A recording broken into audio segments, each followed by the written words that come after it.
Les emplois pour lesquels les compétences congolaises existent ou peuvent être rapidement mobilisés doivent être attribués en priorité aux travailleurs congolais.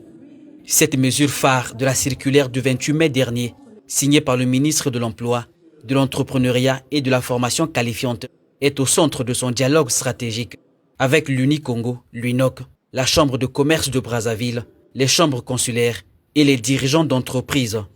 Une mesure qui n'exclut pas les compétences étrangères du marché de l'emploi congolais.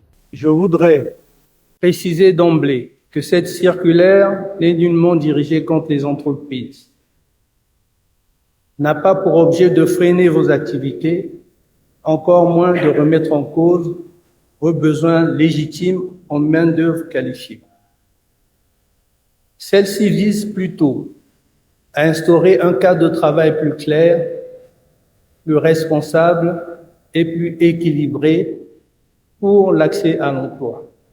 Face au chômage qui touche plus de 41% des jeunes, représentant près de 75% de la population congolaise, le gouvernement intensifie ses efforts pour promouvoir l'emploi des Congolais, mieux encadrer le recours à la main-d'œuvre étrangère et renforcer le rôle de l'Agence congolaise pour l'emploi ACPE.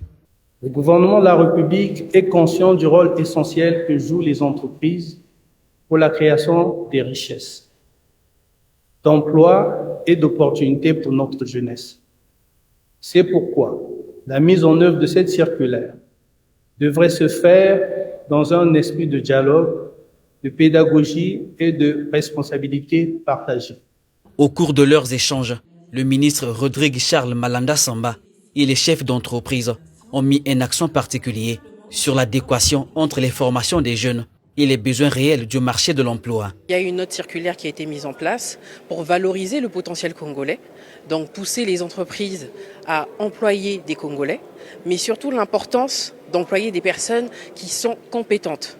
Donc maintenant, c'est le rôle de tout Congolais de postuler en ayant le plateau technique qu'il faut pour acquérir ces postes et ensuite savoir que le Congolais est mis en avant dans son pays et je pense que ça c'est très important. J'espère qu'en appliquant cette circulaire-là, en appliquant cette réglementation-là, on va aussi travailler sur les chantiers qui permettront d'avoir une main-d'œuvre locale, vibrante, percutante.